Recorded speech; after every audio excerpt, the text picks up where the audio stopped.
Ce soir, retour sur les dérives des réseaux sociaux ou comment des jeunes filles se sont faites piéger par un prédateur sexuel bien caché sur Facebook derrière un profil de femme. Pour endormir la méfiance des filles, il se fait appeler Elena. C'est donc Elena qui envoie à chacune un message type. Jolie photo pour job d'hôtesse, n'hésite pas, tu es la bienvenue. Flattées, les jeunes filles échangent quelques mots avec Elena. S'il n'y a rien de vulgaire, pourquoi pas? Où se situe votre agence? Est-ce possible comme job d'été? Méfiante, elle s'inquiète. Est-ce pour devenir escorte? Elena rassure et plaisante. Non, pas du tout. C'est toi qui choisis ce qui t'intéresse. Mais tout de suite, la première enquête de ce soir, une enquête aussi déroutante qu'incroyable. Tout commence par l'inculpation de Serge Kubla pour corruption, un délit qu'il aurait commis pour le compte de l'entreprise Duferco. Des poursuites judiciaires qui, en tout cas, mettent un terme à la carrière politique de l'ancien homme fort du MR. À l'origine de cette affaire, il y a des révélations faites par un homme, un certain Stéphane De Witt. Il a disparu depuis le mois de juin 2014. Alors, qui avait intérêt à faire disparaître cet homme qui en savait beaucoup? Pour répondre à cette question, Catherine Lorsignol et Jean Dehalle ont enquêté jusqu'au Congo. Et ils ont retrouvé la trace de cet homme que tout le monde recherche. Juin 2014, un Belge disparaît au Congo. Il s'appelle Stéphane De Witt. C'est un inconnu, mais sa disparition va faire éclater une affaire de corruption retentissante. On parle directement d'un montant de 1 million d'euros de corruption payé, semble-t-il, pour moitié à l'ancien Premier ministre du Congo. L'affaire emporte Serge Kubla et 2 administrateurs de Duferco. Tous 3 sont inculpés de corruption. La justice avait été mise sur la piste avec un mystérieux dossier envoyé par Stéphane De Witt 15 jours avant sa disparition. De manière assez énigmatique, il m'avait donc dit tu sauras quoi en faire le jour venu. Y a-t-il un lien entre la disparition et l'affaire de corruption? Sur cette énigme plane aussi l'ombre d'une femme, aussi belle que mystérieuse, celle de la compagne de Stéphane De Witt, Odette Maniema Krempin, une soi-disant princesse au passé trouble. Cette Odette a transformé notre fils. Ce garçon a été complètement manipulé. La mystérieuse princesse a-t-elle quelque chose à se reprocher? Qu'est-il réellement arrivé à Stéphane De Witt? Pour le savoir, nous avons enquêté en Belgique, en Allemagne et au Congo. Elle est vraiment géniale quand il s'agit de tromper quelqu'un. Les sous qu'ils recevaient, ils les ont mis dans leur poche. Stéphane De Witt est-il la victime de la princesse Odette ou son complice? Une affaire trouble sur une toile de fond digne d'un polar. Pourquoi a-t-il disparu? Une enquête aux multiples rebondissements.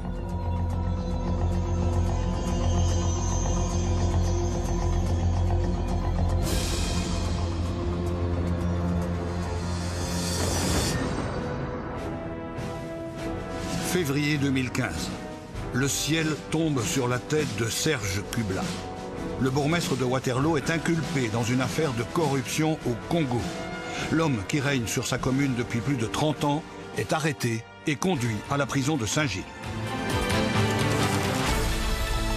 Le parquet a décidé de placer Serge Kubla en détention pour éviter qu'il ait des contacts avec d'autres personnes impliquées dans ce dossier. Les autres personnes impliquées dans ce dossier, ce sont des dirigeants de la société Duferco, Antonio Gozzi et Massimo Croci. Selon le parquet, Serge Kubla aurait servi d'intermédiaire pour favoriser des investissements du groupe Duferco dans le secteur des jeux et loteries au Congo. Les 3 hommes sont inculpés de corruption d'agents exerçant une fonction publique dans un État étranger. Ils passeront tous par la case prison. L'affaire agit comme une tornade. Serge Kubla, ancien ministre wallon, ancien député, démissionne de sa fonction de bourgmestre. C'est la fin de sa carrière politique. Le scandale est retentissant, mais il n'aurait jamais éclaté sans la disparition d'un homme 9 mois plus tôt. Stéphane De Witt, comptable et homme de confiance de Duferco, disparaît au Congo début juin 2014. Ce qui met les enquêteurs sur la piste d'une affaire de corruption C'est un mystérieux dossier envoyé par le comptable à son ex-épouse 15 jours avant de disparaître. Durant le mois de mai, j'ai reçu 2 colis par DHL contenant des documents. Et donc, que Stéphane m'avait demandé de garder de manière assez énigmatique. Il m'avait donc dit tu sauras quoi en faire le jour venu. Le jour où il s'est avéré qu'il avait disparu, pour moi, le message à ce moment-là était clair. Et donc, c'est une des premières choses, évidemment, que j'ai faites, c'est remettre les documents aux enquêteurs. Des contrats, des factures, des mails qui mettent les enquêteurs sur la piste de l'affaire de corruption à charge de Serge Kubla et des dirigeants de Duferco. Y a-t-il un lien entre le contenu de ce dossier et la disparition de Stéphane De Witt? Est-ce qu'il savait ce qui pesait sur ses épaules et est-ce qu'il a voulu donner un signe? Mais en tout cas, il n'a jamais précisé la nature de la menace et donc est-ce qu'il a fait quelque chose pour se mettre à l'abri finalement ou pas? On ne le saura, on ne le sait toujours pas. Ce qui est sûr, c'est que tous les protagonistes se fréquentent depuis longtemps. Stéphane De Witt est directement lié à Duferco. Il s'occupe de la comptabilité de Duferco Belgique depuis environ 15 ans. Serge Kubla côtoie Antonio Gozzi, le patron de Duferco, depuis la fin des années 90. Quand il était ministre wallon de l'économie, Duferco avait repris les forges de Clabecq, un projet soutenu par des centaines de millions d'euros d'argent public. En 2008, les vieilles connaissances vont faire du business ensemble. Serge Kubla ne craint pas la confusion des genres. Il accepte le job proposé par ses vieux amis de Duferco, ceux qu'il a aidés quand il était ministre. Duferco aimerait développer son business en Afrique et le mandate pour tenter d'obtenir l'usine de Maluku, une usine sidérurgique au Congo. Mais ce sera un échec. 2010, Duferco va faire une nouvelle tentative d'implantation en Afrique. Mais la stratégie sera différente. Stéphane De Witt, l'homme de confiance, accompagne Serge Kubla pour prospecter et négocier. Une aventure inhabituelle pour le comptable, pas du tout rodé à ce genre d'exercice en Afrique. Il était à la tête d'une société florissante, il avait une équipe de 30 personnes. Quand il est venu nous annoncer son départ vers le Congo, ma première réaction a été de dire « Stéphane, tu t'aventures dans un pays que tu ne connais absolument pas, dont les mœurs et les coutumes sont très différentes de ce qu'on fait en Europe. » Et je me suis permis de l'avertir que ce marché est un marché très difficile et dangereux. Au Congo, Stéphane De Witt et Serge Kubla vont s'intéresser à une affaire à 1000 lieues du core business de Duferco, la loterie nationale congolaise. Zonal, jouer et gagner facilement beaucoup d'argent. La loterie pourrait servir de porte d'entrée pour ensuite investir dans le secteur de la sidérurgie. Pour intervenir au Congo, les deux administrateurs, avec l'aide de Stéphane De Witt, vont procéder à un montage compliqué de sociétés écrans. Parmi ces sociétés, la SEJ, représentée par Serge Kubla et Stéphane De Witt. Les deux hommes signent un accord avec les administrateurs de la Sonal et la bénédiction du Premier ministre Adolphe Musito. Pour faciliter l'obtention de cette signature, des hommes politiques et des hauts fonctionnaires auraient été corrompus. Dès que l'affaire éclate, donc au mois de mars, on parle directement d'un montant de 1 million d'euros de corruption payé, semble-t-il, pour moitié à l'ancien Premier ministre du Congo, Musito, et pour partie à des hauts fonctionnaires. Et derrière, encore, il y avait un brouillard sur les bénéficiaires exacts de la corruption. La justice soupçonne même Serge Kubla d'avoir remis dans un hôtel bruxellois la somme de 20 000 euros à l'épouse du Premier ministre Musito. Une transaction que l'avocat de Serge Kubla confirme devant les caméras du journal télévisé. Il reconnaît ces faits-là? Oui. Mais il nie qu'il s'agisse là de corruption? Oui, c'est pour lui le paiement d'une facture, simplement. L'épouse du Premier ministre affirme, elle, n'avoir jamais rencontré Serge Kubla. Qui dit vrai? Quoi qu'il en soit, le projet de loterie n'aboutira jamais. La convention signée par Kubla et De Witt avec la Sonal ne va pas du tout plaire à la ministre en charge des entreprises publiques. Elle va désavouer les engagements d'Adolphe Mouzito, le Premier ministre, et dénoncer la Convention. Tout l'argent investi est perdu. Il semble que Mme Mabunda n'était pas d'accord avec ce qui a été conclu chez M. Mouzito, le Premier ministre. C'est que M. De Witt n'avait pas bien fait le deal. Mais je ne fais pas l'avocat de M. Kubla, mais beaucoup de gens disent que M. Kubla n'acceptait pas beaucoup les passe-droits. C'est comme ça que beaucoup des démarches qu'il avait menées n'ont pas bien marché parce qu'il hésitait à arroser les gens qu'il rencontrait.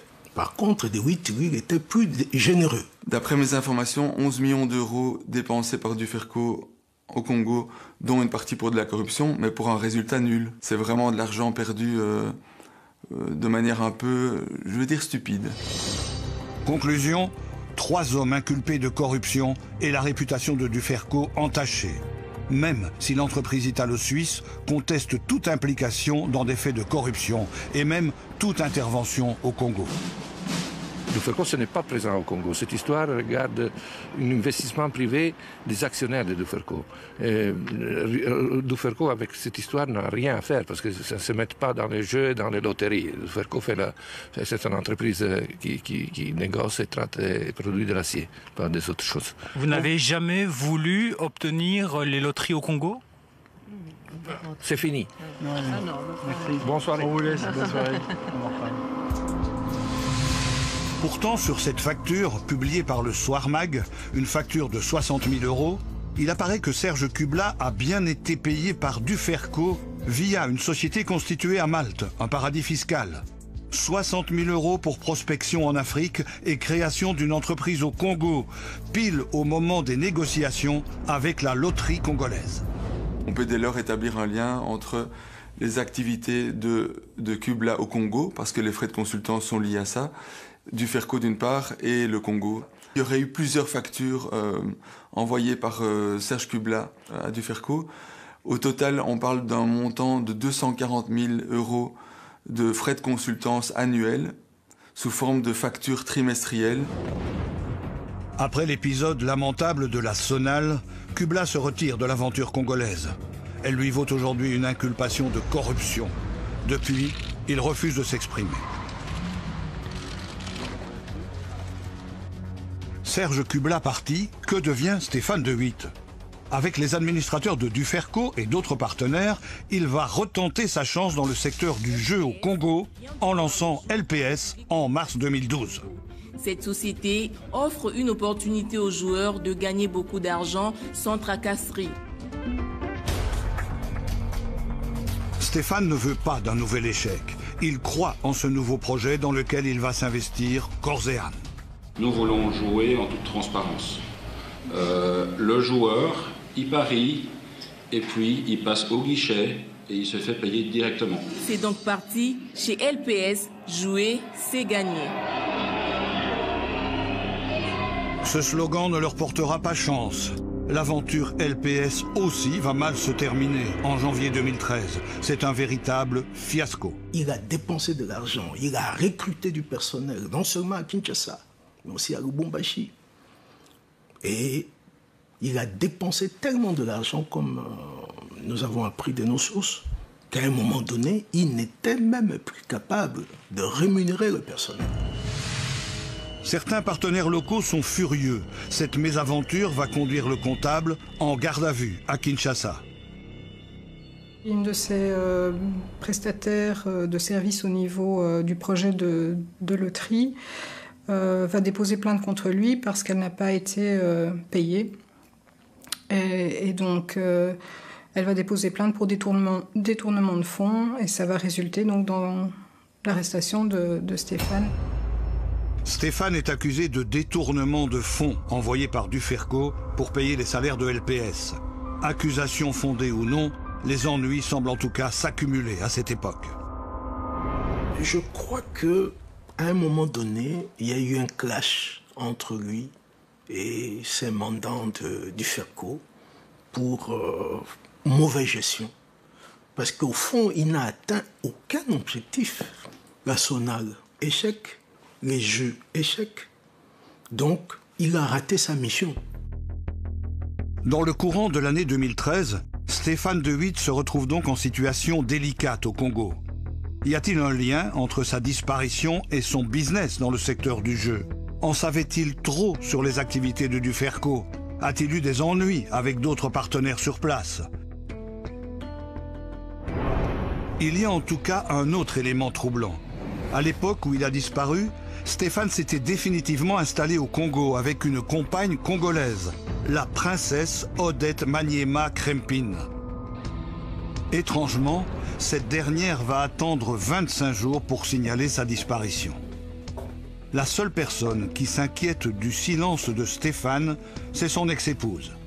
Elle n'arrive plus à le joindre depuis une dizaine de jours.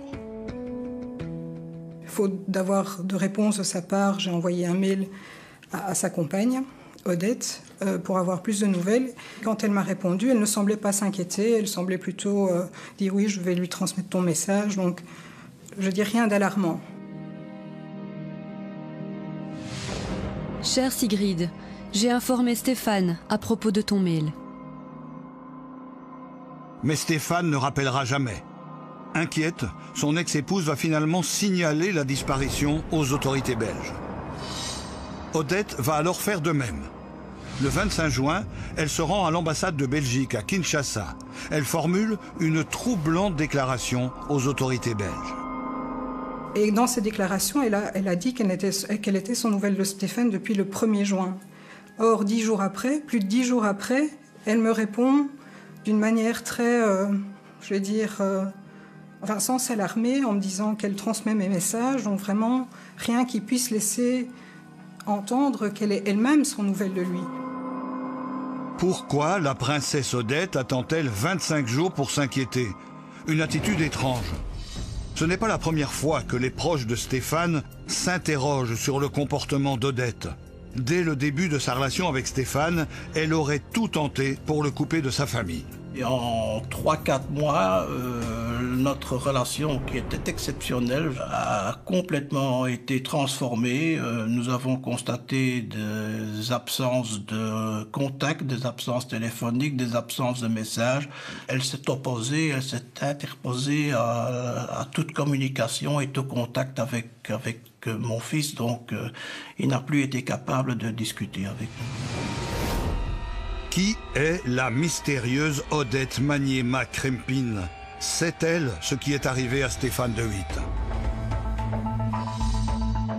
Stéphane rencontre Odette à l'été 2012 sur un vol Bruxelles-Kinshasa en business class. Le comptable est tout de suite impressionné par cette très belle femme qui se présente comme une princesse, riche femme d'affaires vivant entre le Congo et l'Allemagne. Mein Name ist Prinzess Odette Maniema Krempin. Ich komme aus Kongo und ich bin die Honorarkonsulin der Demokratischen Republik of Congo in Frankfurt am Main. C'était une personne qui avait une notoriété ou qui aurait eu une notoriété incroyable, venant d'une famille très riche dont les ancêtres ou grands-parents, arrière-grands-parents étaient des rois du Katanga. Donc c'était une princesse qui avait pignon sur rue, qui n'y avait que des qualités, qui n'avait que du charme pour lui, de l'amour pour lui, et c'était vraiment la personne qui allait vraiment définir le futur de sa vie. À cette époque, tout va bien pour Stéphane. Il a lancé sa société de loterie LPS et vient de rencontrer l'amour de sa vie. Mais très vite, il échoue avec LPS. Malgré l'échec, il veut absolument rester auprès de sa princesse et adopte un comportement qui inquiète sa famille. Il a vendu sa société commerciale, il a soldé ses différentes épargnes en Belgique et voilà. Mais quand et comment l'argent est parti et où l'argent est arrivé ou ce qu'il en a fait, non, aucune information. Aujourd'hui, Odette détient 50% des parts de Stéphane dans une société immobilière en Belgique. Le reste de l'argent a très probablement été investi dans une série de nouveaux business au Congo. Tous les projets qu'il a menés après Je veux dire, après l'épisode de la loterie, c'était tous des projets qui étaient liés de près ou de loin à elle. Donc, quelque part, elle profitait des investissements qui étaient réalisés par Stéphane dans ces différents projets. Odette prenait le dessus sur tout ce qu'il faisait, ses agissements. C'était elle qui semblait décider de l'évolution de sa carrière. C'était vraiment Odette qui était le commandant du navire. Lui, il était tombé au deuxième rang. Au moment de sa disparition, Stéphane travaillait pour Odette. Elle l'avait nommé directeur général d'un projet de développement touristique du jardin botanique de Kisantu, à 120 km de Kinshasa. À l'époque, les médias locaux en avaient parlé. Le jardin botanique de Kisantu dans les Bas-Congo est en train de retrouver toute sa splendeur touristique. Du nouveau matériel acheté sous fonds propres par la princesse Odette Manyema-Créping. Stéphane a-t-il aussi investi de l'argent dans cette affaire? Seule Odette pourrait répondre à cette question. Elle est aussi celle qui pourrait donner plus de détails sur les circonstances de la disparition. À ce stade, la princesse apparaît comme un témoin clé. Le juge d'instruction belge l'a convoquée à plusieurs reprises, mais elle ne s'est jamais présentée. Elle va pourtant sortir de son silence en mars 2015 dans les colonnes de Paris Match. La mystérieuse princesse va faire une surprenante déclaration dans des mails échangés avec ce journaliste. Cher Monsieur Laure, j'ai été personnellement menacée par des personnes qui m'ont demandé de ne pas tout dire à la justice belge lors de mon audition. Odette explique que Stéphane, lui aussi, était menacé. Vous dites qu'il était menacé. Pouvez-vous en dire plus ? Oui, par quelques-uns de ses partenaires, mais lui aussi faisait du chantage. Dans ses mails, la princesse va rester très vague sur le contenu du prétendu chantage. Je ne peux pas aller plus loin dans les explications. Je ne peux pas non plus vous rencontrer, parce qu'il était question que j'aille la rencontrer en Allemagne, parce que j'ai, disait-elle, un accord de confidentialité avec Antonio Gozzi, donc le patron de Duferco. Et au terme de cet accord, je ne peux pas m'exprimer. J'ai signé un accord de confidentialité avec Antonio Gozzi concernant Duferco. Odette bluffe-t-elle pour détourner l'attention de sa personne ou a-t-elle réellement un accord de confidentialité? Nous avons posé la question à l'avocate d'Antonio Gozzi. Elle n'a pas souhaité faire de commentaires et n'a donc ni confirmé ni démenti cette information. Mais d'après certaines sources, il y aurait bien eu une demande insistante d'argent de Stéphane de Witt à Duferco, suivie du versement d'une somme importante. S'agit-il d'un chantage? Il semble en tout cas qu'Odette se soit mêlée de ces transactions. Je pense qu'elle forçait Stéphane à augmenter le prix de son chantage pour pouvoir en bénéficier, parce qu'à un moment donné, il a senti le danger, il a voulu sortir de la situation, mais il aurait remis un document de toute grande confidentialité concernant cette affaire Duferco à la princesse Odette. Il a réclamé ce document à la princesse Odette en lui disant qu'il voulait arrêter ce chantage et qu'il voulait se reconstruire. Elle n'a pas cédé le document et voilà, l'affaire s'est embrasée et nous sommes maintenant devant d'énormes doutes, des craintes terribles. Qu'y a-t-il dans ce soi-disant document secret? Sur quel élément pourrait porter le chantage? Stéphane de Witt connaît les comptes de Duferco Belgique depuis longtemps. En savait-il trop sur les activités du groupe au Congo ou même en Wallonie? Début des années 2000, Duferco a bénéficié d'énormes subsides de la région wallonne, à l'époque où Serge Kubla était ministre de l'économie. Des structures auraient été mises en place pour cacher ces subsides à l'Europe. Un dossier auquel la justice belge ne s'est encore jamais intéressée. La justice belge devrait pousser l'enquête. On ne peut pas mettre sous les noir un montant de subvention aussi important, 500 millions. Alors même si ça embarrasse plusieurs partis politiques, ou peut-être tous, qui tous ont peut-être participé à ces montages nébuleux d'aide à Duferco via des paradis fiscaux. Néanmoins, je crois que c'est important d'ouvrir une enquête aussi ou de développer une enquête à ce niveau-là et pas seulement sur le volet congolais. Pour en savoir plus sur un éventuel chantage exercé par Stéphane sur Duferco et sur l'existence de cet accord de confidentialité, nous avons contacté la princesse Odette. Elle refuse de nous parler directement, mais propose de répondre à nos questions par email. Dans ces mails, elle va nous révéler un élément intrigant. Elle affirme que plusieurs personnes auraient reçu 1 million d'euros pour garder le silence. Une somme d'1 million d'euros, comme les autres. Mensonge ou vérité? Sait-elle ce qui est réellement arrivé à Stéphane? A-t-elle quelque chose à se reprocher? Pour le savoir, nous décidons de partir sur ses traces, en Allemagne. Francfort, capitale économique et financière de l'Europe. Odette se serait installée ici il y a plusieurs années, partageant sa vie entre l'Allemagne et le Congo. Nous commençons nos recherches à l'adresse à laquelle aurait vécu Stéphane de Witt avec Odette avant de disparaître. Les volets sont fermés, personne ne viendra nous ouvrir. Odette Maniema, hein.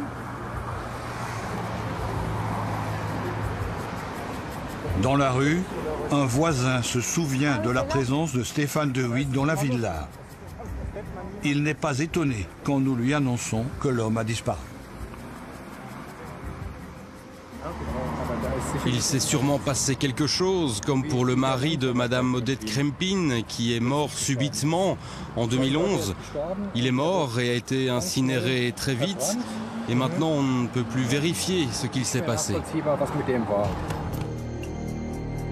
Cet homme avec lequel Odette a vécu avant de rencontrer Stéphane est mort subitement après un voyage au Congo. Que s'est-il passé?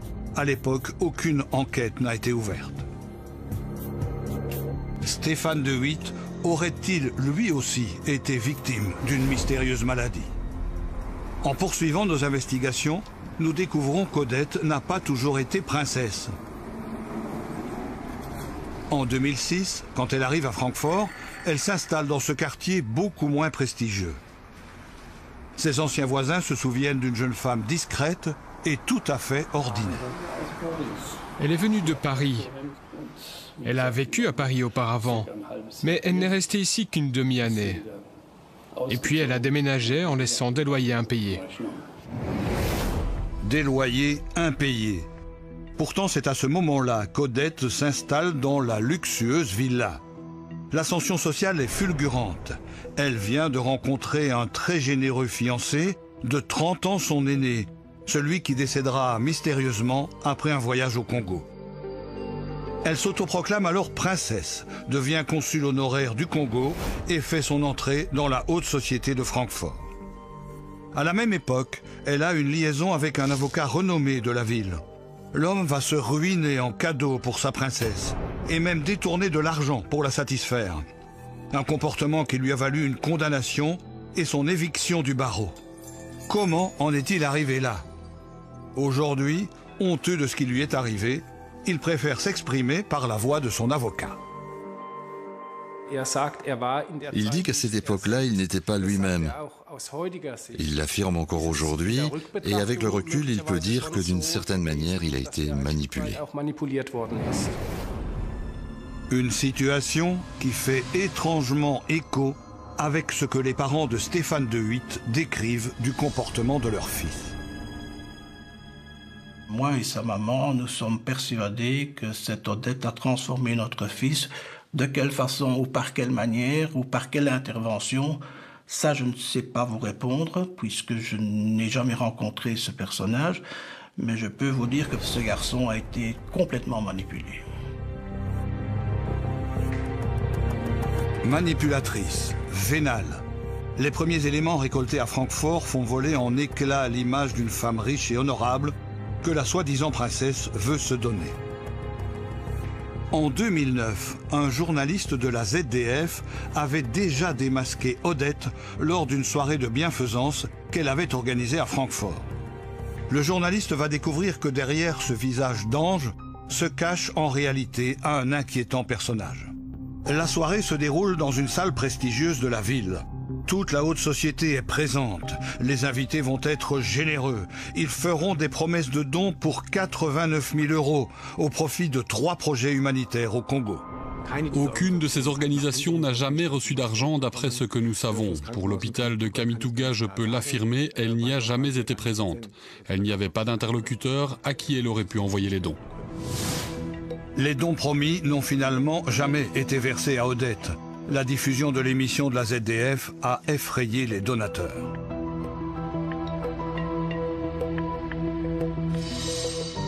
Ce n'était pas la première fois qu'Odette montait une arnaque à la charité. En 2003, elle avait dû quitter la Namibie après avoir organisé une récolte de fonds en faveur de la lutte contre le sida. L'argent récolté n'a jamais été versé à aucune organisation. En 2009, en Allemagne, toutes ces révélations avaient fait scandale. Le parquet de Francfort avait ouvert une enquête à l'époque, mais les poursuites avaient été abandonnées faute de preuves. Et la princesse s'était fait oublier pendant quelques années. En 2012, quelques semaines avant de rencontrer Stéphane de Witt, elle organise son grand retour. Elle se présente désormais comme présidente de la SOMIMA, une importante entreprise minière congolaise. Pour redorer sa réputation à Francfort, elle fait appel à un ancien agent des services de renseignement allemands, reconverti dans la communication d'entreprise. À l'époque, Odette voulait faire des affaires au Congo avec quelques grandes entreprises allemandes. Naturellement, les échos négatifs de la presse n'allaient pas l'aider dans ses affaires. Donc elle devait se préoccuper d'apparaître à nouveau de manière positive dans les médias pour ensuite, c'était planifié, et cela a été réalisé, pouvoir aller avec des représentants de ces firmes au Congo, leur montrer là-bas sa mine, pour démontrer combien elle est efficace et à quel point cette mine est rentable et la façon extraordinaire dont les gens sur place travaillent. Une multinationale, une mine, Odette serait-elle devenue une véritable femme d'affaires? Nous décidons de nous rendre à l'adresse des bureaux de la SOMIMA à Francfort pour en savoir plus. Un de ses collaborateurs pourra peut-être nous renseigner sur ce qui est arrivé à Stéphane de Witt. Bonjour, nous recherchons l'entreprise SOMIMA.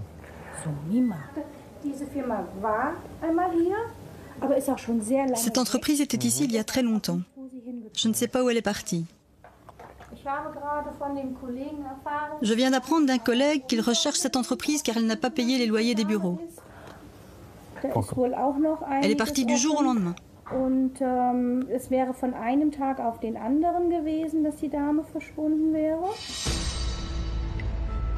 Un départ précipité, 1 mois avant la disparition de Stéphane de Witt. Des loyers impayés. Étrange. Sur son site internet, la SOMIMA se présente toujours comme une importante société minière employant plus de 1000 personnes à travers le monde. Sur ce film promotionnel de la SOMIMA daté de 2012, on voit Odette présenter les produits de son entreprise au sommet de la francophonie à Kinshasa. Elle apparaît sur ces images avec Stéphane de Witt. Comme en 2009 à Francfort, elle se présente comme une bienfaitrice. On supporte des écoles, on supporte des hôpitaux. Donc on est en train de faire beaucoup de choses pour la population. Et comme d'habitude, elle s'affiche avec de hautes personnalités du pays, comme le président Joseph Kabila. Je suis vraiment très excitée et voilà, très contente que le président nous a fait cette surprise. Je suis sûre qu'il sera très fier de trouver à SOMIMA tout ce qu'on va faire pour les enfants des Maniema, les écoles, les hôpitaux, les mamans, les papas, les oncles, les sorciers, tout le monde sera content. 3 ans plus tard, nous n'avons trouvé aucune trace d'aide à qui que ce soit. Stéphane de Witt, que l'on voit sur ces images, est-il au courant des réelles intentions d'Odette? La SOMIMA est-elle vraiment la multinationale que la princesse veut nous vendre? Sur son site internet, l'entreprise présente un nombre impressionnant de directeurs. Après quelques vérifications, nous comprenons qu'il ne s'agit en fait que de prête-noms. En réalité, l'imposant site internet ne sert qu'à attirer des candidats investisseurs. Quant à l'ancien agent des services secrets qui a aidé à améliorer l'image de la princesse pour faciliter son business, il n'a évidemment jamais été payé. et reste stupéfait de s'être fait avoir malgré son expérience. Elle sait parfaitement comment embobiner les gens. Elle est vraiment géniale quand il s'agit de tromper quelqu'un. Son talent d'actrice est formidable. Elle serait parfaite pour Hollywood. Au terme de nos investigations à Francfort, nous pouvons conclure qu'Odette est un véritable escroc. Stéphane de Witt a-t-il lui aussi été arnaqué? A-t-il eu des problèmes financiers? Nous avons rencontré le propriétaire de la villa où il a habité avec Odette. L'homme explique que des loyers sont restés impayés. Puis la princesse a mystérieusement disparu.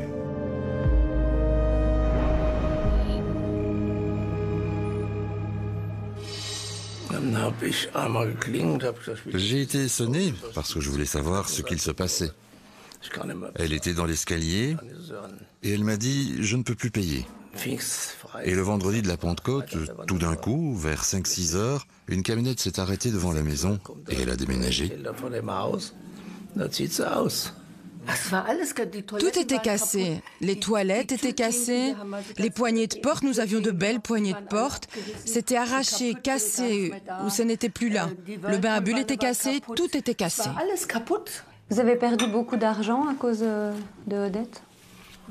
environ 60 000, 70. Odette a quitté Francfort en mai 2014, soit pile un mois avant la disparition de Stéphane de Witt. Pourquoi est-elle partie si précipitamment? Pourquoi autant de dégâts dans la maison? Une chose est sûre, elle est partie pour Berlin.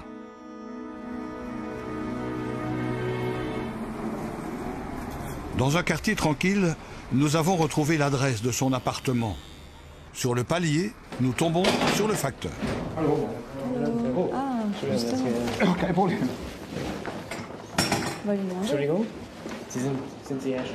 Excusez-moi, vous distribuez le courrier ici depuis longtemps? Oui. Vous connaissez un monsieur ou une madame Krempin? Oui. Elle habite toujours ici? Elle était ici un étage plus bas, mais elle n'y habite plus depuis un certain temps. Depuis combien de temps? Un an? Une demi-année? Une demi-année. Odette aurait quitté Berlin en mars 2015, soit quelques jours après les inculpations en Belgique de Serge Kubla et des dirigeants de l'UFERCO. Au même moment, le juge belge souhaite entendre Odette, mais la princesse esquive et prétend qu'elle est malade. Ma santé s'est un peu améliorée. Il faudra du temps avant que j'aille mieux. Je n'ai pas contacté le juge Claise parce que j'étais occupée à me soigner. Cette voisine nous révèle qu'en réalité, loin d'être malade, la princesse a littéralement fui devant la police. Je pense qu'elle a dû partir. Elle a dû partir à cause de la police.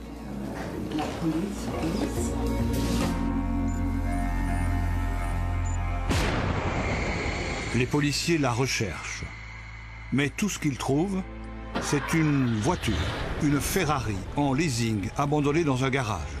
Et comme d'habitude, un propriétaire qui reste avec des loyers impayés. Mais avant de s'enfuir, Odette Maniema aurait arnaqué une voisine. Elle disait que sa voiture avait été volée avec tous les papiers et qu'elle devait d'urgence réserver un vol. La voisine était si gentille qu'elle lui a réservé un vol via son ordinateur. Mais elle n'a jamais revu l'argent. Et après, Odette a disparu. Un vol pour le Congo? Non, non, c'était un vol intérieur. À ce stade, Odette n'est plus un simple témoin. Sa fuite devant la police, son refus de parler au juge la rendent suspecte. Où est-elle aujourd'hui? Personne ne peut le dire. C'est-elle où est Stéphane de Witt? C'est-elle ce qui lui est arrivé? A-t-il été assassiné? Nous décidons de poursuivre notre enquête au Congo. Pour entrer en République démocratique du Congo, notre demande de visa doit être argumentée. Mais l'objet de notre reportage ne va pas plaire du tout aux autorités congolaises. Elles vont nous refuser l'accès au territoire. La mission de rechercher les personnes disparues est dévolue à la justice. Je suis au regret de ne pouvoir vous accorder l'autorisation sollicitée. Pourquoi ce refus? Ont-ils quelque chose à nous cacher? Pour le savoir, nous avons pris contact avec une journaliste congolaise. Elle va investiguer pour nous. Nous apprenons tout d'abord qu'aucune enquête judiciaire n'a été ouverte sur place. Bizarre.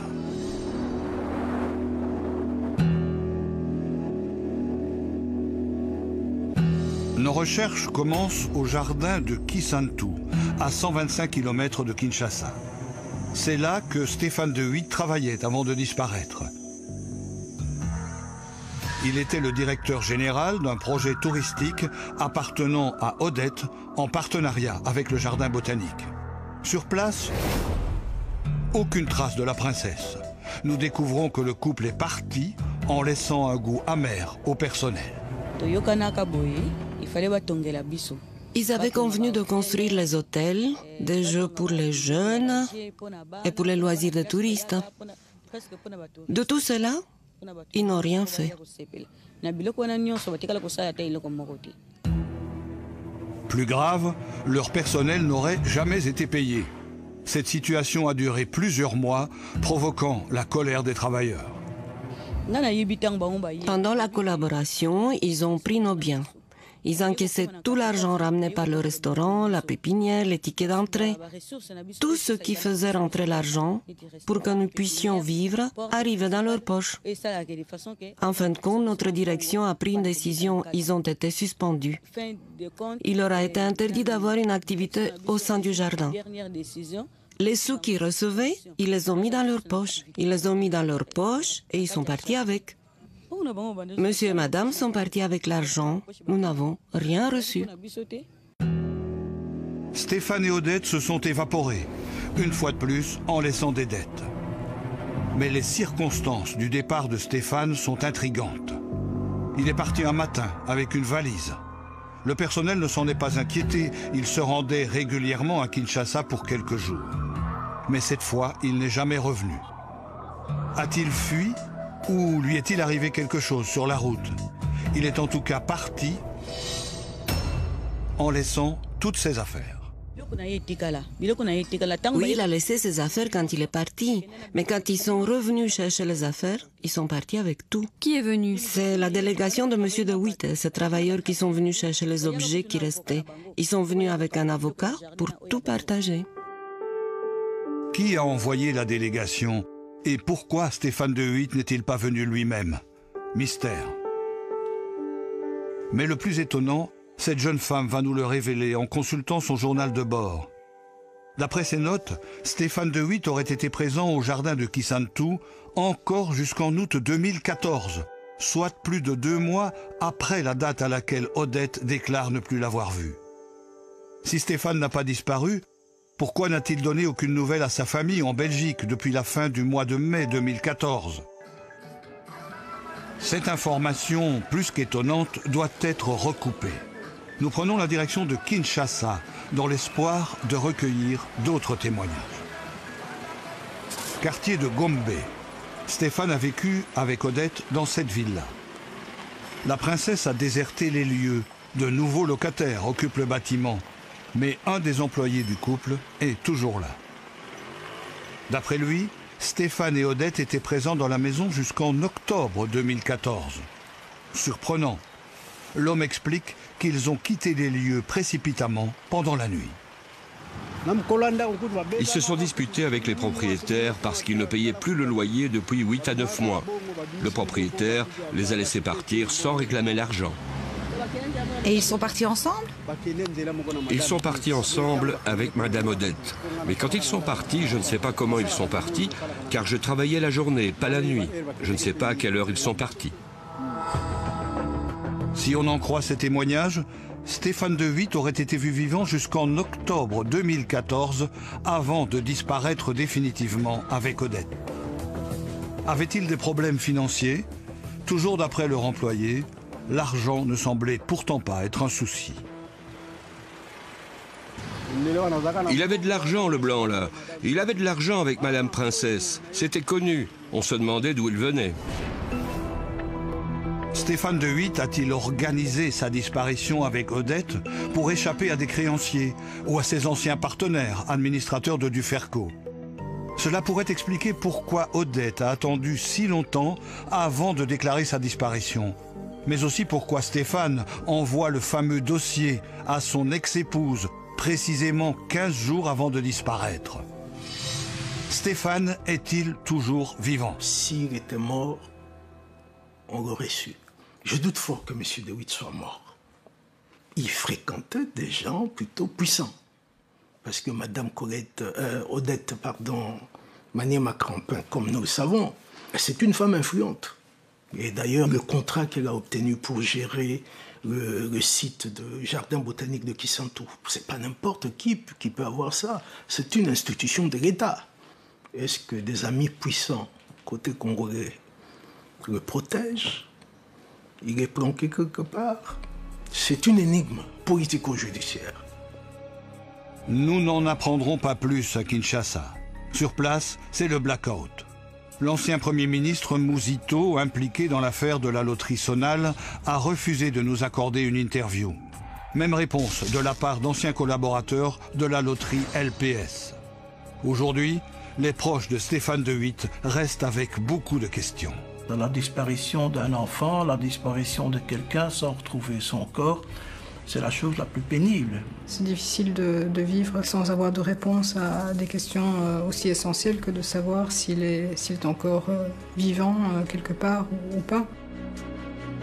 Pour répondre à cette question, il faudrait que la justice belge puisse enfin entendre Odette et surtout que les autorités congolaises acceptent la commission rogatoire demandée par le juge d'instruction il y a déjà plusieurs mois.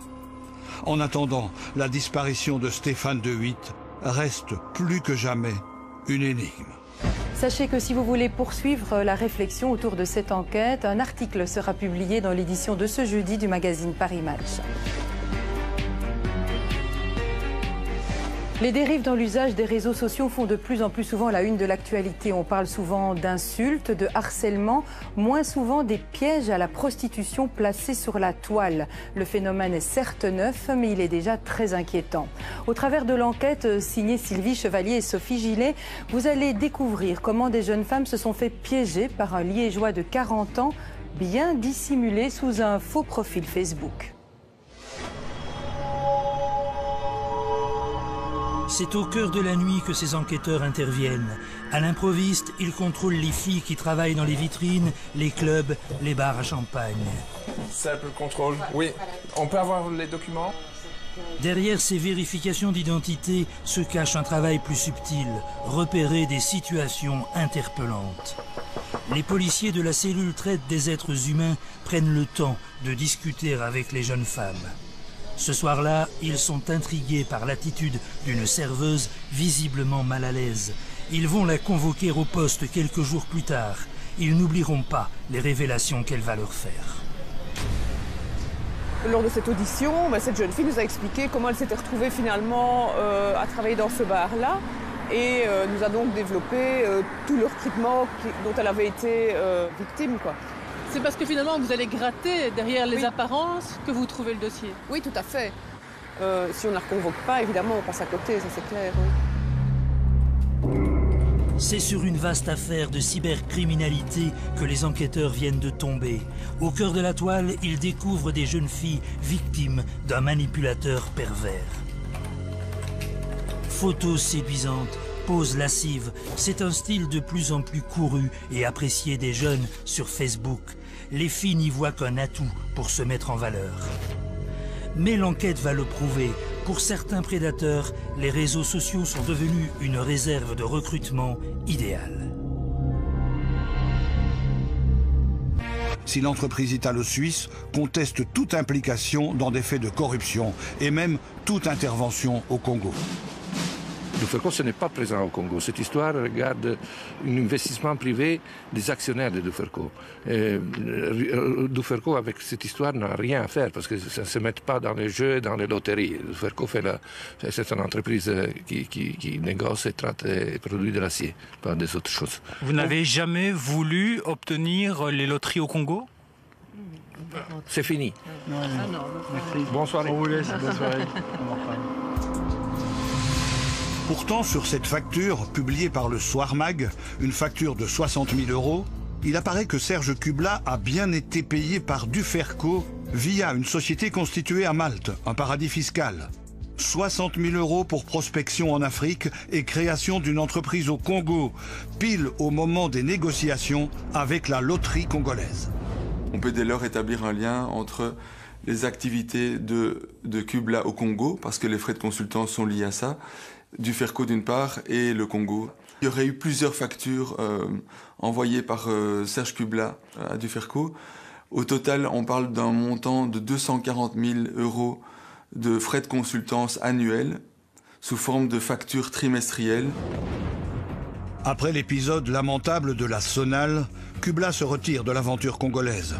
Elle lui vaut aujourd'hui une inculpation de corruption. Depuis, il refuse de s'exprimer. Serge Kubla parti, que devient Stéphane de Witte? Avec les administrateurs de Duferco et d'autres partenaires, il va retenter sa chance dans le secteur du jeu au Congo en lançant LPS en mars 2012. Cette société offre une opportunité aux joueurs de gagner beaucoup d'argent sans tracasserie. Stéphane ne veut pas d'un nouvel échec. Il croit en ce nouveau projet dans lequel il va s'investir corps et âme. Nous voulons jouer en toute transparence. Le joueur, il parie et puis il passe au guichet et il se fait payer directement. C'est donc parti chez LPS, jouer, c'est gagner. Ce slogan ne leur portera pas chance. L'aventure LPS aussi va mal se terminer en janvier 2013. C'est un véritable fiasco. Il a dépensé de l'argent, il a recruté du personnel, non seulement à Kinshasa, mais aussi à Lubumbashi. Et il a dépensé tellement de l'argent, comme nous avons appris de nos sources, qu'à un moment donné, il n'était même plus capable de rémunérer le personnel. Certains partenaires locaux sont furieux. Cette mésaventure va conduire le comptable en garde à vue à Kinshasa. En lui disant qu'il voulait arrêter ce chantage et qu'il voulait se reconstruire, elle n'a pas cédé le document et voilà, l'affaire s'est embrasée et nous sommes maintenant devant d'énormes doutes, des craintes terribles. Qu'y a-t-il dans ce soi-disant document secret? Sur quel élément pourrait porter le chantage? Stéphane de Witte connaît les comptes de Duferco Belgique depuis longtemps. En savait-il trop sur les activités du groupe au Congo ou même en Wallonie? Début des années 2000, Duferco a bénéficié d'énormes subsides de la région wallonne, à l'époque où Serge Kubla était ministre de l'économie. Des structures auraient été mises en place pour cacher ces subsides à l'Europe. Un dossier auquel la justice belge ne s'est encore jamais intéressée. La justice belge devrait pousser l'enquête. On ne peut pas mettre sous l'été noir un montant de subvention aussi important, 500 millions. Alors même si ça embarrasse plusieurs partis politiques, ou peut-être tous, qui tous ont peut-être participé à ces montages nébuleux d'aide à Duferco via des paradis fiscaux, néanmoins je crois que c'est important d'ouvrir une enquête aussi, ou de développer une enquête à ce niveau-là, et pas seulement sur le volet congolais. Pour en savoir plus sur un éventuel chantage exercé par Stéphane sur Duferco et sur l'existence de cet accord de confidentialité, nous avons contacté la princesse Odette. Elle refuse de nous parler directement, mais propose de répondre à nos questions par email. Dans ces mails, elle va nous révéler un élément intrigant.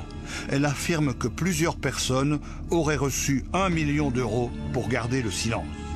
Une somme d'1 million d'euros, comme les autres. Mensonge ou vérité?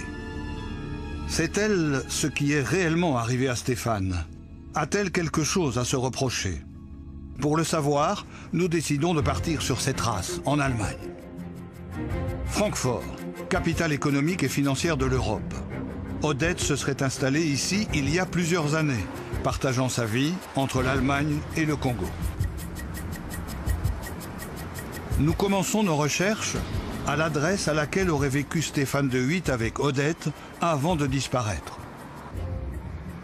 Les volets sont fermés, personne ne viendra nous ouvrir. Odette Manima, hein.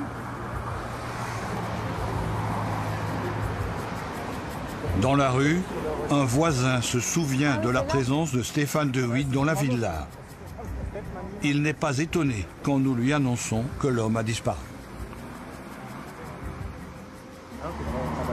Il s'est sûrement passé quelque chose, comme pour le mari de Madame Odette Krempin, qui est mort subitement.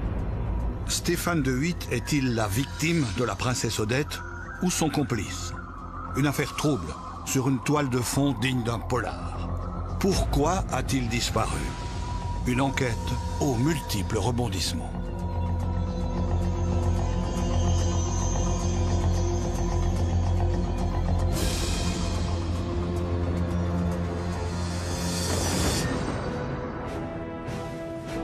Février 2015. Le ciel tombe sur la tête de Serge Kubla. Le bourgmestre de Waterloo est inculpé dans une affaire de corruption au Congo. L'homme qui règne sur sa commune depuis plus de 30 ans est arrêté et conduit à la prison de Saint-Gilles. Le parquet a décidé de placer Serge Kubla en détention pour éviter qu'il ait des contacts avec d'autres personnes impliquées dans ce dossier. Les autres personnes impliquées dans ce dossier, ce sont des dirigeants de la société Duferco, Antonio Gozzi et Massimo Croci.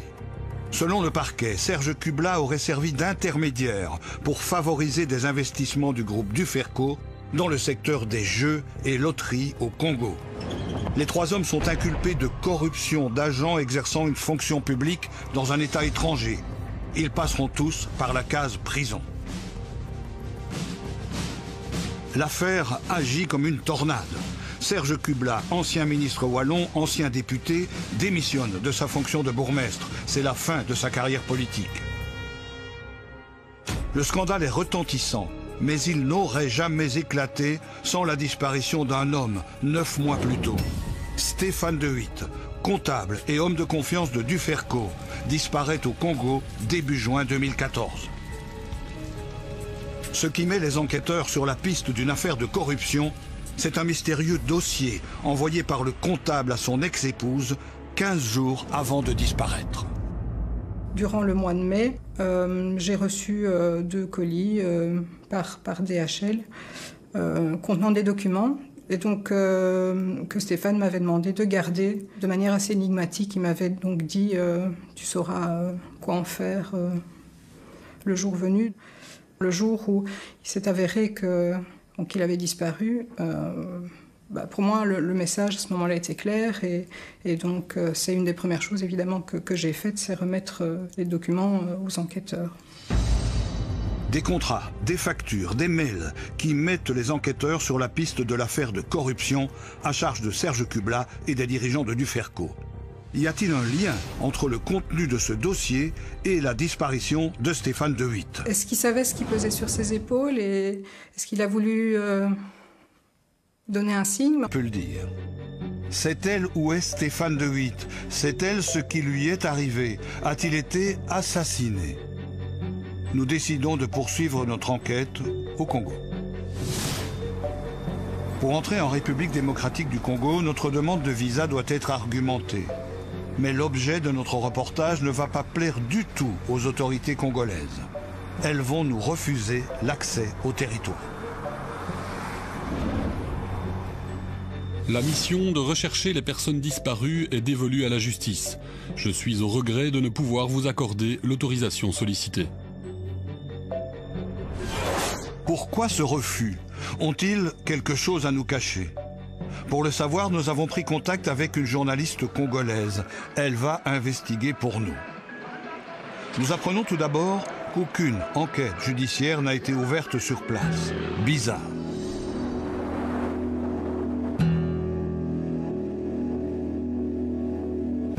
Nos recherches commencent au jardin de Kisantu, à 125 km de Kinshasa. C'est là que Stéphane de Witt travaillait avant de disparaître. Il était le directeur général d'un projet touristique appartenant à Odette en partenariat avec le jardin botanique. Sur place, aucune trace de la princesse. Nous découvrons que le couple est parti en laissant un goût amer au personnel. Ils avaient convenu de construire les hôtels, des jeux pour les jeunes et pour les loisirs des touristes. De tout cela, ils n'ont rien fait. Plus grave, leur personnel n'aurait jamais été payé. Cette situation a duré plusieurs mois, provoquant la colère des travailleurs. Pendant la collaboration, ils ont pris nos biens. Ils encaissaient tout l'argent ramené par le restaurant, la pépinière, les tickets d'entrée. Tout ce qui faisait rentrer l'argent pour que nous puissions vivre arrivait dans leur poche. En fin de compte, notre direction a pris une décision. Ils ont été suspendus. Il leur a été interdit d'avoir une activité au sein du jardin. Les sous qu'ils recevaient, ils les ont mis dans leur poche. Ils les ont mis dans leur poche et ils sont partis avec. Monsieur et madame sont partis avec l'argent. Nous n'avons rien reçu. Stéphane et Odette se sont évaporés, une fois de plus en laissant des dettes. Mais les circonstances du départ de Stéphane sont intrigantes. Il est parti un matin avec une valise. Le personnel ne s'en est pas inquiété, il se rendait régulièrement à Kinshasa pour quelques jours. Mais cette fois, il n'est jamais revenu. A-t-il fui ou lui est-il à pile au moment des négociations avec la loterie congolaise? On peut dès lors établir un lien entre les activités de Kubla au Congo, parce que les frais de consultance sont liés à ça, du Ferco d'une part et le Congo. Il y aurait eu plusieurs factures envoyées par Serge Kubla à Duferco. Au total, on parle d'un montant de 240 000 € de frais de consultance annuels sous forme de factures trimestrielles. Après l'épisode lamentable de la Sonale, Kubla se retire de l'aventure congolaise. Elle lui vaut aujourd'hui une inculpation de corruption. Depuis, il refuse de s'exprimer. Serge Kubla parti, que devient Stéphane De Witt? Avec les administrateurs de Duferco et d'autres partenaires, il va retenter sa chance dans le secteur du jeu au Congo en lançant LPS en mars 2012. Cette société offre une opportunité aux joueurs de gagner beaucoup d'argent sans tracasserie. Stéphane ne veut pas d'un nouvel échec. Il croit en ce nouveau projet dans lequel il va s'investir corps et âme. Nous voulons jouer en toute transparence. Le joueur, il parie et puis il passe au guichet et il se fait payer directement. C'est donc parti chez LPS, jouer, c'est gagner. Ce slogan ne leur portera pas chance. L'aventure LPS aussi va mal se terminer en janvier 2013. C'est un véritable fiasco. Il a dépensé de l'argent, il a recruté du personnel, non seulement à Kinshasa, mais aussi à Lubumbashi. Et il a dépensé tellement de l'argent, comme nous avons appris de nos sources, qu'à un moment donné, il n'était même plus capable de rémunérer le personnel. Certains partenaires locaux sont furieux. Cette mésaventure va conduire le comptable en garde à vue à Kinshasa. Une de ces prestataires de services au niveau du projet de loterie va déposer plainte contre lui parce qu'elle n'a pas été payée. Et donc, elle va déposer plainte pour détournement de fonds et ça va résulter donc dans l'arrestation de Stéphane. Stéphane est accusé de détournement de fonds envoyés par Duferco pour payer les salaires de LPS. Accusation fondée ou non, les ennuis semblent en tout cas s'accumuler à cette époque.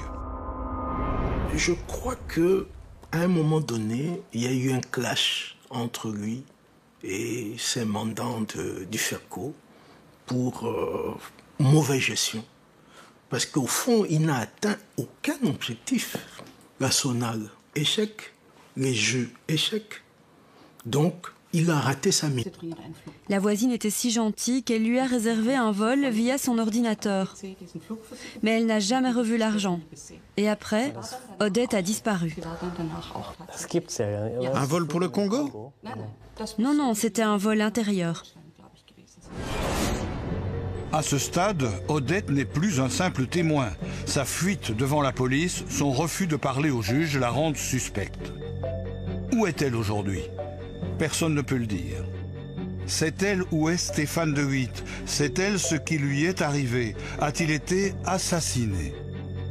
Nous décidons de poursuivre notre enquête au Congo. Pour entrer en République démocratique du Congo, notre demande de visa doit être argumentée. Mais l'objet de notre reportage ne va pas plaire du tout aux autorités congolaises. Elles vont nous refuser l'accès au territoire. La mission de rechercher les personnes disparues est dévolue à la justice. Je suis au regret de ne pouvoir vous accorder l'autorisation sollicitée. Pourquoi ce refus? Ont-ils quelque chose à nous cacher? Pour le savoir, nous avons pris contact avec une journaliste congolaise. Elle va investiguer pour nous. Nous apprenons tout d'abord qu'aucune enquête judiciaire n'a été ouverte sur place. Bizarre.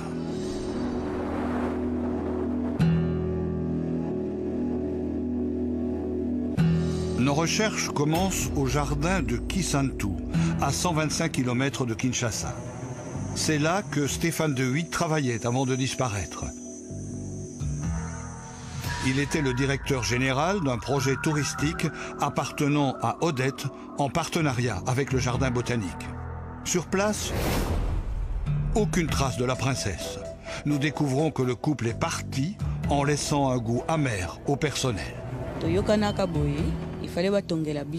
Ils avaient convenu de construire les hôtels, des jeux pour les jeunes et pour les loisirs des touristes. De tout cela, ils n'ont rien fait. Plus grave, leur personnel n'aurait jamais été payé. Cette situation a duré plusieurs mois, provoquant la colère des travailleurs. Pendant la collaboration, ils ont pris nos biens. Ils encaissaient tout l'argent ramené par le restaurant, la pépinière, les tickets d'entrée. Tout ce qui faisait rentrer l'argent pour que nous puissions vivre arrivait dans leur poche. En fin de compte, notre direction a pris une décision. Ils ont été suspendus. Il leur a été interdit d'avoir une activité au sein du jardin. Les sous qu'ils recevaient, ils les ont mis dans leur poche. Ils les ont mis dans leur poche et ils sont partis avec. Cette information, plus qu'étonnante, doit être recoupée. Nous prenons la direction de Kinshasa, dans l'espoir de recueillir d'autres témoignages. Quartier de Gombe. Stéphane a vécu avec Odette dans cette ville-là. La princesse a déserté les lieux. De nouveaux locataires occupent le bâtiment. Mais un des employés du couple est toujours là. D'après lui, Stéphane et Odette étaient présents dans la maison jusqu'en octobre 2014. Surprenant. L'homme explique qu'ils ont quitté les lieux précipitamment pendant la nuit. Ils se sont disputés avec les propriétaires parce qu'ils ne payaient plus le loyer depuis 8 à 9 mois. Le propriétaire les a laissés partir sans réclamer l'argent. Et ils sont partis ensemble? Ils sont partis ensemble avec Madame Odette. Mais quand ils sont partis, je ne sais pas comment ils sont partis, car je travaillais la journée, pas la nuit. Je ne sais pas à quelle heure ils sont partis. Si on en croit ces témoignages, Stéphane de Witt aurait été vu vivant jusqu'en octobre 2014, avant de disparaître définitivement avec Odette. Avait-il des problèmes financiers? Toujours d'après leur employé, l'argent ne semblait pourtant pas être un souci. Il avait de l'argent, le blanc, là. Il avait de l'argent avec Madame Princesse. C'était connu. On se demandait d'où il venait. Stéphane de Witt a-t-il organisé sa disparition avec Odette pour échapper à des créanciers ou à ses anciens partenaires, administrateurs de Duferco? Cela pourrait expliquer pourquoi Odette a attendu si longtemps avant de déclarer sa disparition. Mais aussi pourquoi Stéphane envoie le fameux dossier à son ex-épouse, précisément 15 jours avant de disparaître. Stéphane est-il toujours vivant? S'il était mort, on l'aurait su. Je doute fort que M. de Witt soit mort. Il fréquentait des gens plutôt puissants. Parce que Mme Odette, Maniema Crampin, comme nous le savons, c'est une femme influente. Et d'ailleurs, le contrat qu'elle a obtenu pour gérer le site de jardin botanique de Kisantu, c'est pas n'importe qui peut avoir ça. C'est une institution de l'État. Est-ce que des amis puissants, côté congolais, le protège. Il est planqué quelque part. C'est une énigme politico-judiciaire. Nous n'en apprendrons pas plus à Kinshasa. Sur place, c'est le blackout. L'ancien Premier ministre Mouzito, impliqué dans l'affaire de la loterie Sonal, a refusé de nous accorder une interview. Même réponse de la part d'anciens collaborateurs de la loterie LPS. Aujourd'hui, les proches de Stéphane de Witt restent avec beaucoup de questions. Dans la disparition, en partenariat avec le Jardin botanique. Sur place, aucune trace de la princesse. Nous découvrons que le couple est parti en laissant un goût amer au personnel. Ils avaient convenu de construire les hôtels, des jeux pour les jeunes et pour les loisirs des touristes. De tout cela, ils n'ont rien fait. Plus grave, leur personnel n'aurait jamais été payé. Cette situation a duré plusieurs mois, provoquant la colère des travailleurs. Pendant la collaboration, ils ont pris nos biens. Ils encaissaient tout l'argent ramené par le restaurant, la pépinière, les tickets d'entrée. Tout ce qui faisait rentrer l'argent pour que nous puissions vivre arrivait dans leur poche. En fin de compte, notre direction a pris une décision. Ils ont été suspendus. Il leur a été interdit d'avoir une activité au sein du jardin. Les sous qu'ils recevaient, ils les ont mis dans leur poche. Ils les ont mis dans leur poche et ils sont partis avec. Monsieur et madame sont partis avec l'argent. Nous n'avons rien reçu. Stéphane et Odette se sont évaporés, une fois de plus en laissant des dettes. Mais les circonstances du départ de Stéphane sont intrigantes. Il est parti un matin avec une valise. Le personnel ne s'en est pas inquiété. Il se rendait régulièrement à Kinshasa pour quelques jours. Mais cette fois, il n'est jamais revenu. A-t-il fui ? Ou lui est-il arrivé quelque chose sur la route? Il est en tout cas parti en laissant toutes ses affaires. Oui, il a laissé ses affaires quand il est parti. Mais quand ils sont revenus chercher les affaires, ils sont partis avec tout. Qui est venu? C'est la délégation de M. de Witt, ces travailleurs qui sont venus chercher les objets qui restaient. Ils sont venus avec un avocat pour tout partager. Qui a envoyé la délégation? Et pourquoi Stéphane de Witt n'est-il pas venu lui-même? Mystère. Mais le plus étonnant, cette jeune femme va nous le révéler en consultant son journal de bord. D'après ses notes, Stéphane de Witt aurait été présent au jardin de Kisantu encore jusqu'en août 2014, soit plus de 2 mois après la date à laquelle Odette déclare ne plus l'avoir vu. Si Stéphane n'a pas disparu, pourquoi n'a-t-il donné aucune nouvelle à sa famille en Belgique depuis la fin du mois de mai 2014? Cette information, plus qu'étonnante, doit être recoupée. Nous prenons la direction de Kinshasa, dans l'espoir de recueillir d'autres témoignages. Quartier de Gombe. Stéphane a vécu avec Odette dans cette ville-là. La princesse a déserté les lieux. De nouveaux locataires occupent le bâtiment. Stéphane de Witt a-t-il lui aussi été arnaqué? A-t-il eu des problèmes financiers? Nous avons rencontré le propriétaire de la villa où il a habité avec Odette. L'homme explique que des loyers sont restés impayés. Puis la princesse a mystérieusement disparu.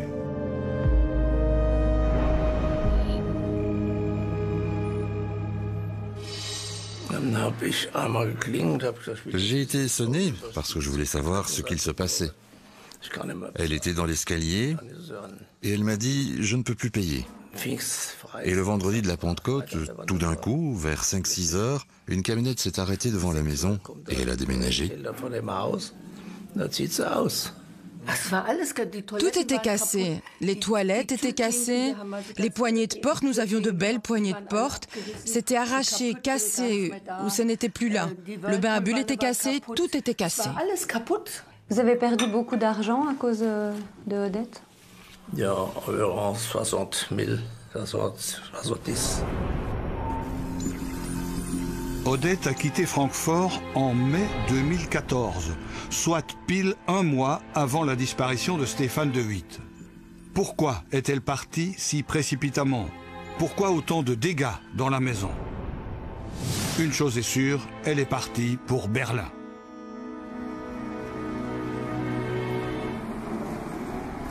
Dans un quartier tranquille, nous avons retrouvé l'adresse de son appartement.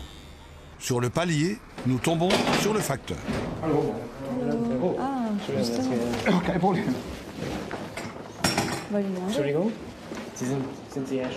Excusez-moi, vous distribuez le courrier ici depuis longtemps? Oui. Vous connaissez un monsieur ou une madame Krempin? Oui. Elle habite toujours ici? Elle était ici, un étage plus bas, mais elle n'y habite plus depuis un certain temps.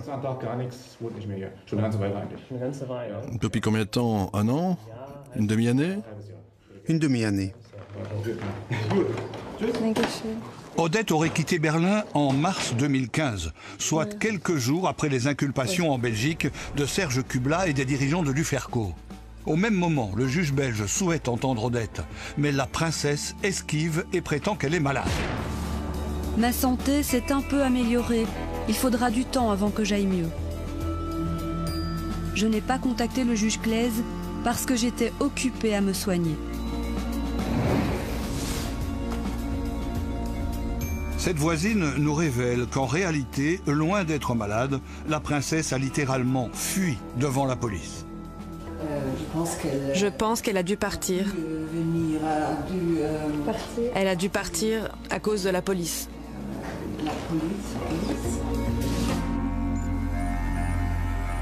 Par l'UFERCO pour payer les salaires de LPS.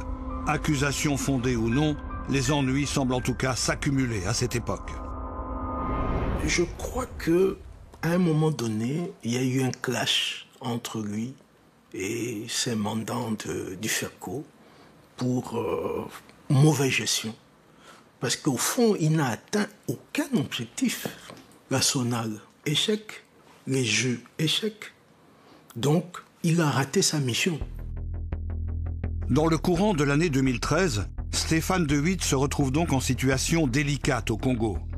Y a-t-il un lien entre sa disparition et son business dans le secteur du jeu? En savait-il trop sur les activités de l'UFERCO? A-t-il eu des ennuis avec d'autres partenaires sur place? Il y a en tout cas un autre élément troublant. À l'époque où il a disparu, Stéphane s'était définitivement installé au Congo avec une compagne congolaise, la princesse Odette Maniema Krempin. Étrangement, cette dernière va attendre 25 jours pour signaler sa disparition. La seule personne qui s'inquiète du silence de Stéphane, c'est son ex-épouse. Elle n'arrive plus à le joindre depuis une dizaine de jours. Faute d'avoir de réponse de sa part, j'ai envoyé un mail à sa compagne, Odette, pour avoir plus de nouvelles. Quand elle m'a répondu, elle ne semblait pas s'inquiéter, elle semblait plutôt dire oui, je vais lui transmettre ton message, donc je dis rien d'alarmant. Chère Sigrid, j'ai informé Stéphane à propos de ton mail. Mais Stéphane ne rappellera jamais. Inquiète, son ex-épouse va finalement signaler la disparition aux autorités belges. Odette va alors faire de même. Le 25 juin, elle se rend à l'ambassade de Belgique à Kinshasa. Elle formule une troublante déclaration aux autorités belges. Et dans ces déclarations, elle a dit qu'elle était sans nouvelles de Stéphane depuis le 1er juin. Or, 10 jours après, plus de 10 jours après, elle me répond d'une manière très, je vais dire, enfin, sans s'alarmer, en me disant qu'elle transmet mes messages, donc vraiment rien qui puisse laisser entendre qu'elle est elle-même sans nouvelles de lui. Pourquoi la princesse Odette attend-elle 25 jours pour s'inquiéter? Une attitude étrange. Ce n'est pas la première fois que les proches de Stéphane s'interrogent sur le comportement d'Odette.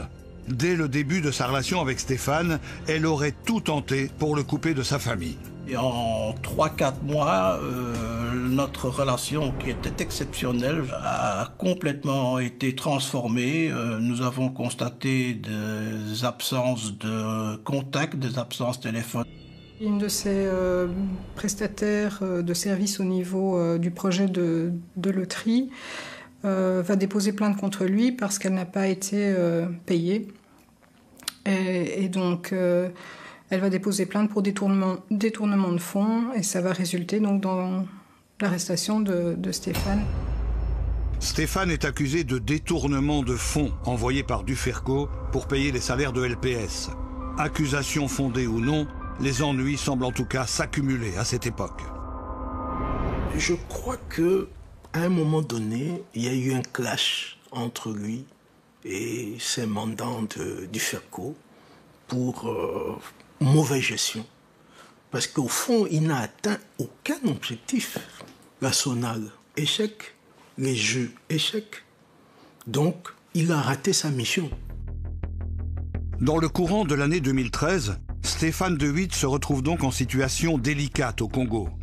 Y a-t-il un lien entre sa disparition et son business dans le secteur du jeu? En savait-il trop sur les activités de Duferco? A-t-il eu des ennuis avec d'autres partenaires sur place? Il y a en tout cas un autre élément troublant. À l'époque où il a disparu, Stéphane s'était définitivement installé au Congo avec une compagne congolaise, la princesse Odette Maniema Krempin. Étrangement, cette dernière va attendre 25 jours pour signaler sa disparition. La seule personne qui s'inquiète du silence de Stéphane, c'est son ex-épouse. Elle n'arrive plus à le joindre depuis une dizaine de jours. Faute d'avoir de réponse de sa part, j'ai envoyé un mail à sa compagne, Odette, pour avoir plus de nouvelles. Quand elle m'a répondu, elle ne semblait pas s'inquiéter, elle semblait plutôt dire oui, je vais lui transmettre ton message, donc je dis rien d'alarmant. Chère Sigrid, j'ai informé Stéphane à propos de ton mail. Mais Stéphane ne rappellera jamais. Inquiète, son ex-épouse va finalement signaler la disparition aux autorités belges. Odette va alors faire de même. Le 25 juin, elle se rend à l'ambassade de Belgique à Kinshasa. Elle formule une troublante déclaration aux autorités belges. Et dans ces déclarations, elle a dit qu'elle était sans nouvelles de Stéphane depuis le 1er juin. Or, 10 jours après, plus de 10 jours après, elle me répond d'une manière très, je vais dire, enfin, sans s'alarmer, en me disant qu'elle transmet mes messages, donc vraiment rien qui puisse laisser entendre qu'elle est elle-même sans nouvelles de lui. Pourquoi la princesse Odette attend-elle 25 jours pour s'inquiéter? Une attitude étrange.